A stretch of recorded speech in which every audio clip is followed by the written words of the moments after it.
Assalamualaikum warahmatullahi wabarakatuh. Selamat pagi anak-anak. Waalaikumsalam warahmatullahi wabarakatuh. Selamat pagi, Bu. Pagi, Ibu. Bagaimana kabarnya kalian hari ini? Sehat semua? Alhamdulillah Sehat, Bu. Alhamdulillah. Oke anak-anak, sebelum kita memulai pelajaran pada hari ini, alangkah baiknya kita berdoa terlebih dahulu. Berdoa menurut kepercayaan dan agamanya masing-masing. Berdoa dimulai.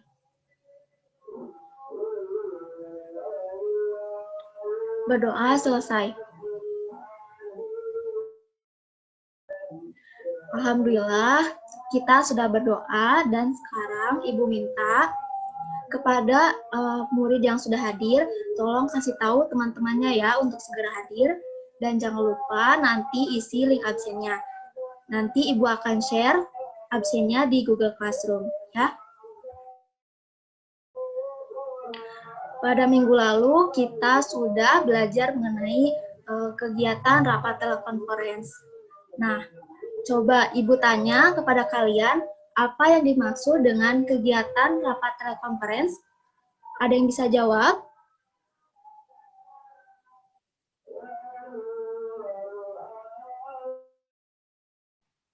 Saya, Bu. Ya, silakan Hana.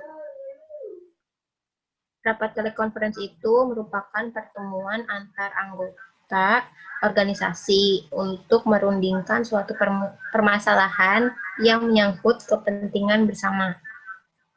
Ya, betul ya. Jadi menurut Hana, kegiatan rapat telekonferensi merupakan pertemuan di antara para anggota organisasi yang bertujuan untuk merundingkan suatu masalah yang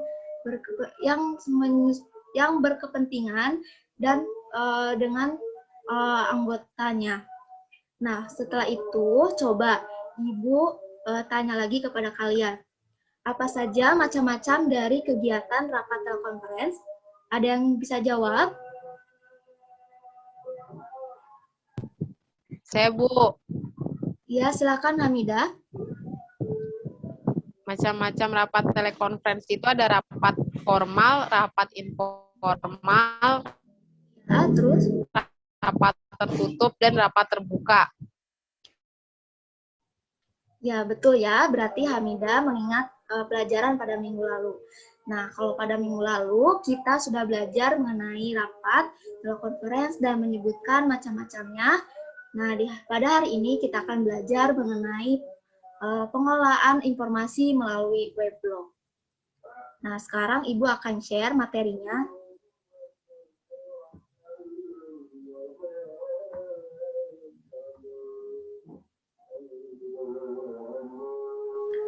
Apakah sudah terlihat materinya?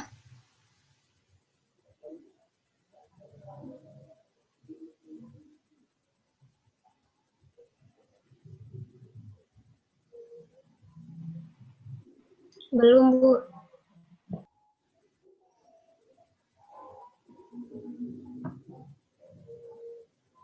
Coba Ibu share screen kembali.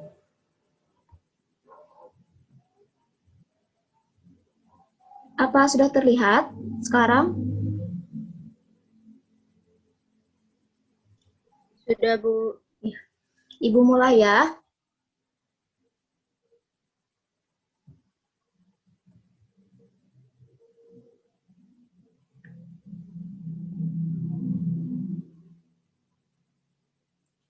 Jadi pada hari ini kita akan membahas dua submateri dari materi pengolahan informasi melalui weblog. Nah, submateri yang pertama itu adalah pengenalan blog, meliputi definisi blog, jenis-jenis dari blog, kemudian fungsi dari blog. Dan submateri yang kedua adalah pengoperasian blog, yang ini meliputi bagaimana cara kita membuat blog, kemudian bagaimana cara kita mengupdate dan upload informasi pada halaman blog yang sudah dibuat. Langsung saja kita bahas submateri yang pertama, yaitu pengenalan blog. Nah, menurut Heri Setio dalam bukunya, blog merupakan bentuk aplikasi web yang berbentuk tulisan-tulisan yang dimuat sebagai postingan pada sebuah halaman web. Nah, biasanya postingan-postingan tersebut disusun dan diurutkan secara kronologi, dimulai dengan postingan yang baru dan diikuti dengan postingan yang lama. Nah, selanjutnya adalah jenis-jenis dari blog. Jenis blog yang pertama itu adalah blog pribadi, yaitu merupakan blog yang dibuat oleh seseorang yang tujuannya untuk memberikan pengetahuan dan pengalaman pribadinya. Nah, pada blog pribadi biasanya kita akan menemukan karya-karya dari si pemilik blog.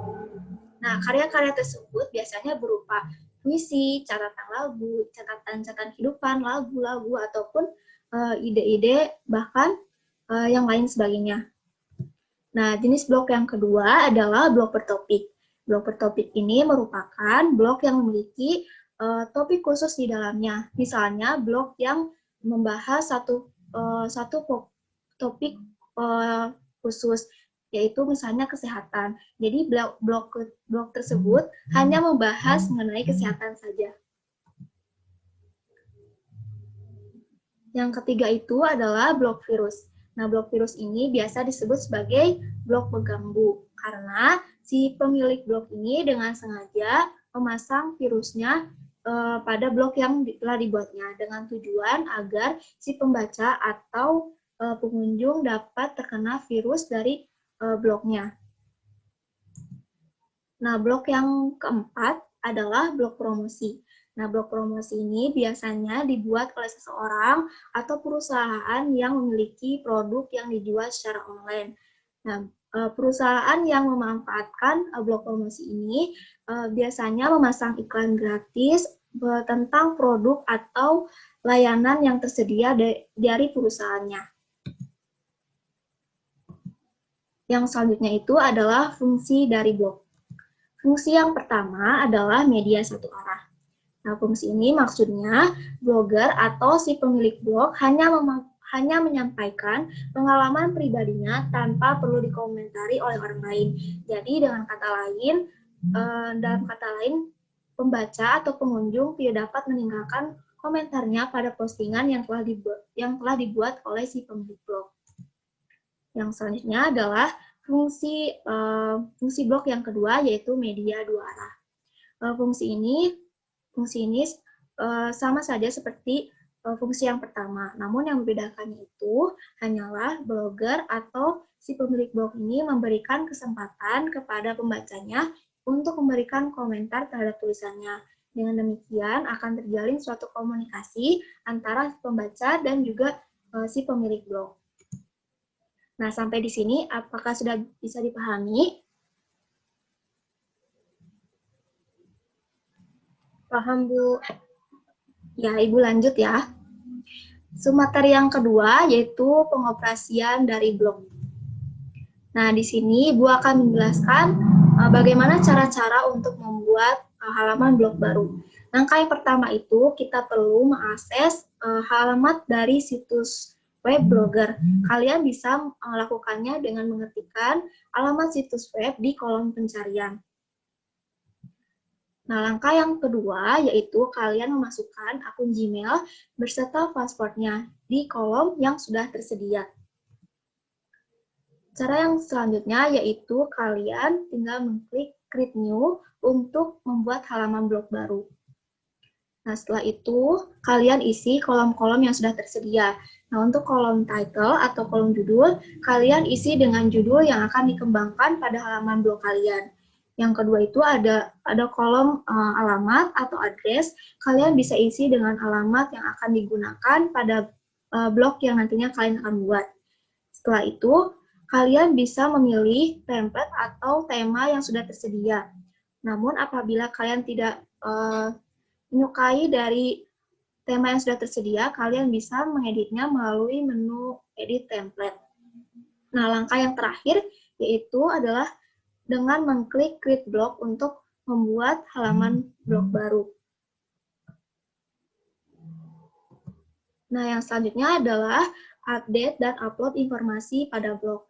Di sini Ibu akan menjelaskan bagaimana membuat artikel dan menguploadnya pada halaman blog. Langkah yang pertama itu kita tentukan dulu judul artikel yang akan kita muat pada halaman blog nantinya. Namun dalam penentuan judul artikel ini, kalian hindari penggunaan judul artikel yang terlalu panjang, karena situs web ini akan membatasi karakter dari judul yang akan kalian buat. Yang selanjutnya itu adalah teks, image, dan video. Nah, setelah kalian menentukan judul, kalian masukkan artikel yang akan kalian buat. Nah, dalam kolom konten yang sudah tersedia. Nah, biasanya kolom konten yang tersedia tersebut biasa berbentuk teks, image, ataupun video.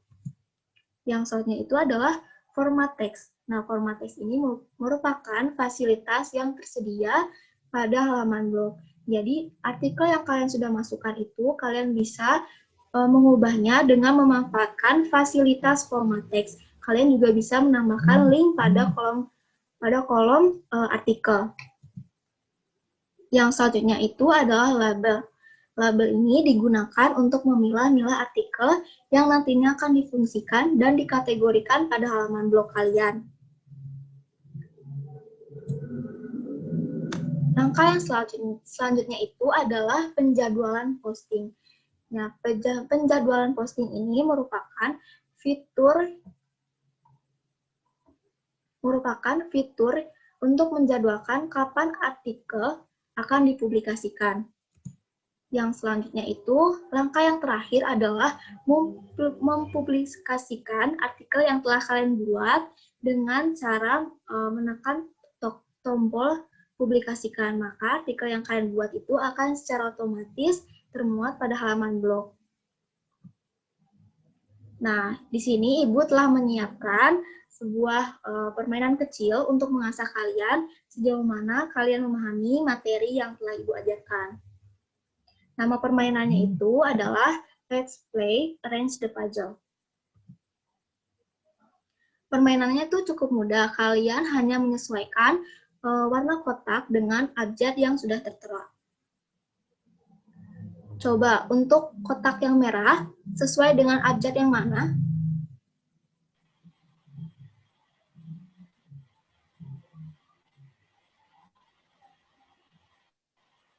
Yang F ya, Bu. Coba F, ya. Bu. Ya, betul. Terus yang kotak hijau, sesuai dengan abjad yang mana? Bu. Ya. Untuk kotak biru. A. A bukan sih? Betul ya. A. Dan untuk kuning, Ya, udah. ya, Yang C, Bu. C. Ya, betul ya. Coba Ibu tanya kepada kalian. Menurut kalian ini contoh dari jenis blog apa? Blog pribadi ya, Bu.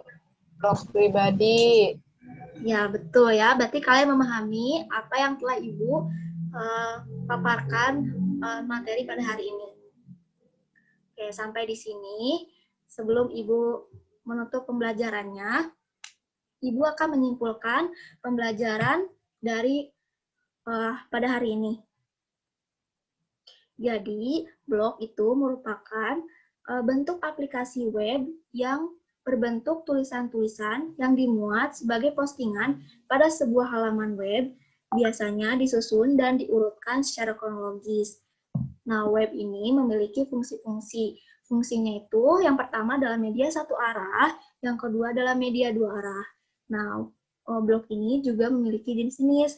Yang pertama itu adalah jenis blog pribadi, yang kedua jenis blog bertopik, yang ketiga itu jenis blog virus, yang terakhir adalah blog promosi. Oke, sampai di sini apakah kalian sudah bisa memahami? Paham, Bu. Sudah, Bu. Paham, Bu. Baiklah anak-anak, karena waktunya sudah habis, Ibu cukupkan kegiatan pada pembelajaran hari ini dengan mengucapkan Alhamdulillah. Alhamdulillah.